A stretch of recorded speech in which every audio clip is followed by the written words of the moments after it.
આઠમનું ઓઠું ગયું, એ ગુરુ પૂર્ણિમા ગઈ, થતા થતા થતા થતા થતા અહાડ કોરો નીકળી ગયો ને એક ફોરું ધરતી માથે ન પડ્યું.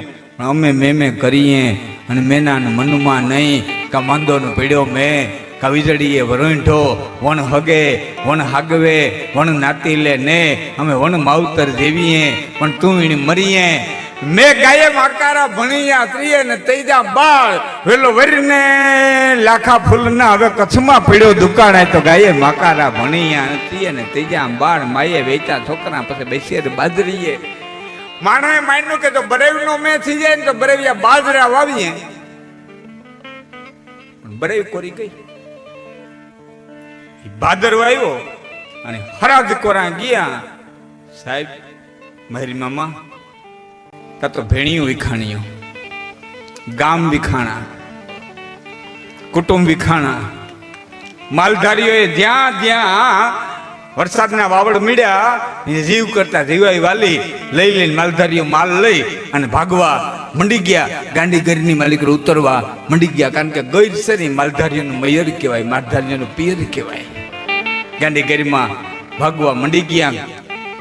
એ ભેણિયું વિખાણીયું, ઘર વિખાણા, કુટુંબ વિખાણા.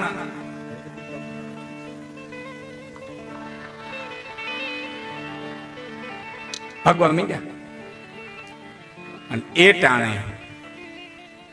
ઠળિયા ગામની માલિક કોઈ ગરિયાધારની બાજુમાં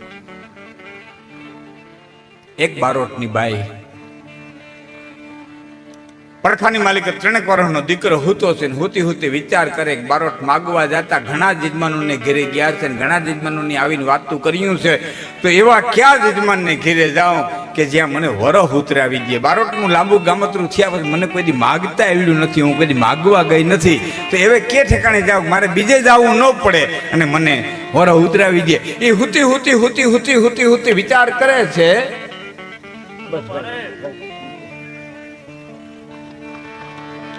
એ સુતી સુતી વિચાર કરે ક્યાં જાઉં ક્યાં ન જાઉં, ક્યાં જાઉં ક્યાં ન જાઉં. અને એમાં મરહ કે ધબકારો થયો. ઘરમાંથી લીધા જેવી જેણે હતી એ જ લઈ પોટનું લઈ 3 વર્ષના દીકરાને કાંખમાં તેડી અને બાઈ હાલતી થઈ. એ થળિયાથી હાલતી હાલતી હાલતી હાલતી ત્રાપજની ધરતી માથે અડીખમાયરને ખોરડે આવી અને ઊભી રહીને એટલું કીધું કે બારોટ તમારું બહુ નામ લેતા, હું કોઈ દી આવી નથી બાપ, પહેલી વખત આવી છું. દુકાળ પીડ્યો છે મારા ઘરમાં, મકોડાને માથા જેવી જુવાર નથી, મારે દીકરો નભાળવો છે. હું દીકરાને લઈને તારે આંગણે આવીશ ને આપવા. મેં પાસે એટલું કીધું કે અરે બેન બાપ ભગવાનનો દીધો દી છે, દ્વારકાધીશની મહેરબાની છે, અને બટકું રોટલો તારો થોડો ભારે પડશે બાપ, હાલી આવી. તારે ખુશી થઈ હાલી આવી. એ આશરો મળી ગયો. પણ યાદ રાખજો સાહેબ, સાતો દાનવીર હોય ને એને આંગણે માગવા વાળો આવે ને તેને કેટલો આનંદ થાય.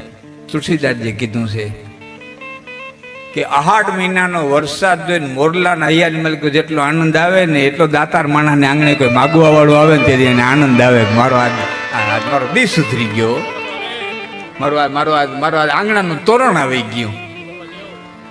એને મોદના તુરા છૂટે. હો હા, ઐશ્વર મળ્યો પડ્યો બોલ દિલે ઘરમાં હોવ. 1 દિન 2 દિન 4 દિન થતા દનકણતા માસ ગયા અને વર્ષે આંતરિયા દિન અઠવાડિયા ને પખવાડિયા થતા થતા થતા થતા તો પાછા ચોમાહા આવ્યા. અહાડ મંડાણા એ વાવણીઓ થયું, માણાને હૈયા હિલોળે ચીડા. એ ભાદરવા મહિને મોલાય તો પાક્યો અને તઈ બાઈ બારોટની નામ હોનબાઈ એટલું બોલી ભાઈ હવે વરહ બહુ સારું થઈ ગયું છે અને હવે મોલાય તો માણાના ઘરમાં આવવા મંડી ગયું. અમે વરહ ઉતરી ગયા બાપ, હવે રજા દે ને એટલે હું મારે ઘેરે જાઉં. અરે બેન દુકાળ દેવો દુકાળ બાપા ભેરા બેન કાઢી નાખ્યો, તો હવે તો મારા વાલીડાએ ઓણ તો દોઢું દીધું છે. હવે હવે હવે હવે તો નહીં વાંધો, તારે છોકરો મોટો કરો ને બાપ. 1 વર્ષ રોકાઈ જાય ને તાર દીકરો નાનો છે ક્યાં જાય. બીજે વર્ષે રજા લીધી ન દીધી, 3જે વર્ષે રજા લીધી ન દીધી, નહીં ખુમારી 4થે વર્ષે રજા લીધી ન દીધી. એ 1 વર્ષ નહીં, 2 વર્ષ નહીં, 3 વર્ષ નહીં, પણ 3 વર્ષના દીકરા અર્ભમને લઈ અને બાઈ હોનબાઈ એડી ખમાયરને આંગણે આવી હતી. એ દીકરો 15 વર્ષની ઉંમરે આવીને ઉભો રહ્યો ને 12 વર્ષના વાણા વાઈ ગયા. તે કીધું ભાઈ હવે મારો દીકરો જુવાન થઈ ગયો, હવે ખંભે ચોપડા ઉપડે ને આયરું ઘરે માગવા જાય ને એવડો થઈ ગયો છે. બાપ હવે રજા દે ને તમારો દીકરો બીજા બારોટ ફેરો શીખે, ચોપડા વાંચતા શીખે અને પછી એના બાપનો એ વારસો સંભાળી લે. અને હવે મને રજા દે, હું ઘીરે જાઉં. અને તેથી આપણા મેપાએ એટલું કીધું તો બેન હવે હું તને ના નહીં પાડું બાપ, તારો દીકરો જવાન થયો, મેં હું જ રાજી થયો, પણ મારું એક વેણ રાખીને તો મારે તારી પાસે વેણ નાખવું છે. હું વેણ નાખું ભાઈ? બેન મને તમારી નાતમાં ખબર ન પડે, અમારા રિવાજો જુદા, તમારા રિવાજો જુદા, મને તમારી નાતમાં ખબર ન પડે. જોઈએ એટલા રૂપિયા લેતી જા, પણ હારુંથી ઠેકાણું જોઈને તારા દીકરાની હગાઈ કરી આવી અને મા મહિનાની 8 તારા દીકરાના લગ્ન કરી દઉં ને તો મારે ત્યાં દીકરાને તેડીને આવી હતી, મારે ઘરેથી દીકરાની વહુ હોતી વિદાય થતી હોય, હું તને ત્રાપદની બજારમાં વળાવતો હોઉં ને એ દ્રશ્ય મારી જોયું છે. બાય રૂપિયાની વાહડી ભરીને નીકળી ભાઈ, એક ગામ જાય, બીજે ગામ જાય, ત્રીજે ગામ પોતાના અર્ભમની જોડ ગોતે હો. હા, જોડ ગોતે હાલી જાય ધીમે ધીમે તેથી હાલીને જવાના રિવાજ ધીમે ધીમે હાલી જાય. એમાં બરોબર જેતપુર કાઠીનું વીરપુરની બાજુમાં બારોટ દાયરાની વસ્તી જાદી, આજે બધે લોકો વસ્તી નવાગઢમાં રહેવા આવી ગયા, બધા વસ્તી જાદી.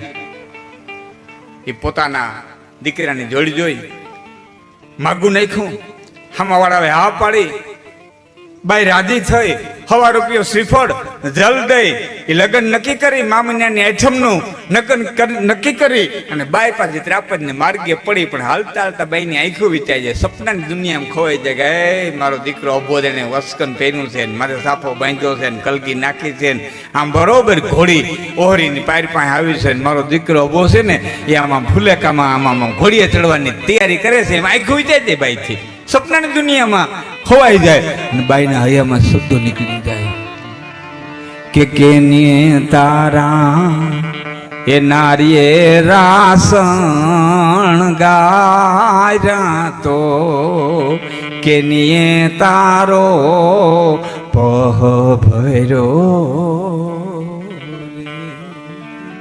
અને એમાં કોઈ વટે માર્ગું નીકળે એમ કે બેન કેમ ઉભા રહી ગયા, એટલે પાછી ઝબકી પાછી મંડે હાલવા. એ હાલતા હાલતા પાછી વિચાર કરે હે માં, હે ભગવતી, ઉગાડું ઘર મૂકીને આવતી રહી, આજ 12 વર્ષ વ્યાઈ ગયા, મારું ઘર ખંડેર થઈ ગયું છે, પણ માં કઈ વાંધો નહીં, મારા અભાના વાવ આવશે, ગાયરું કરશે, માંડું માંડશે, મારું ઘર પાછું ગોકુળિયું થઈ જાય.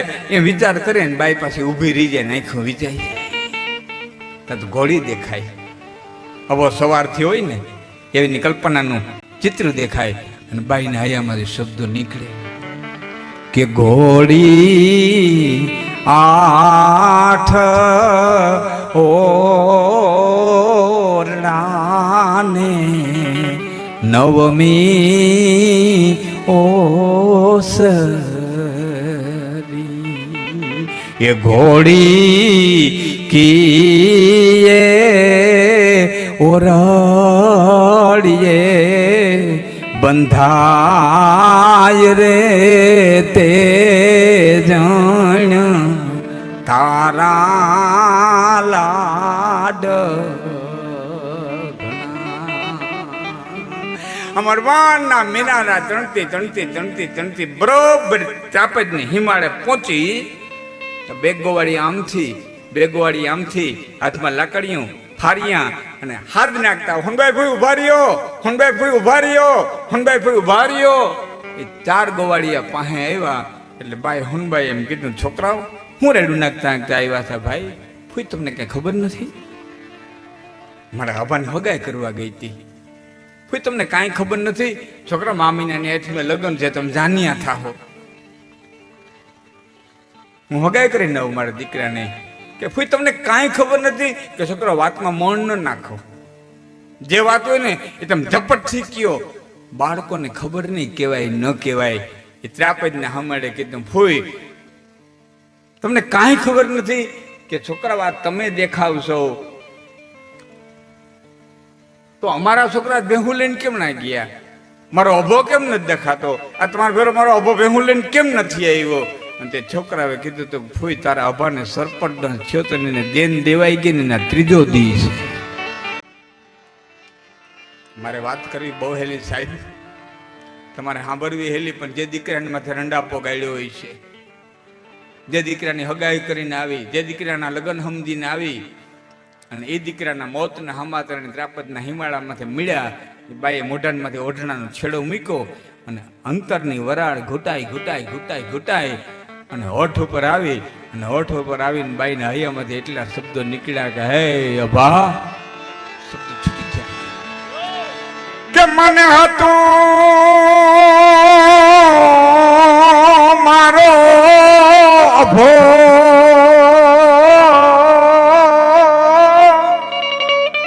મને મેલવા આવશે મહા,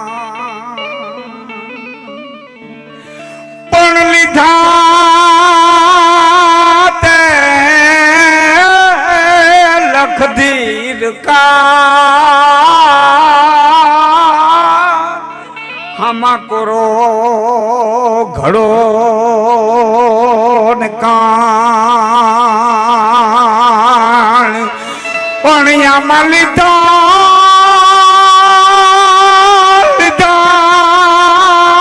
તે લખધીર કા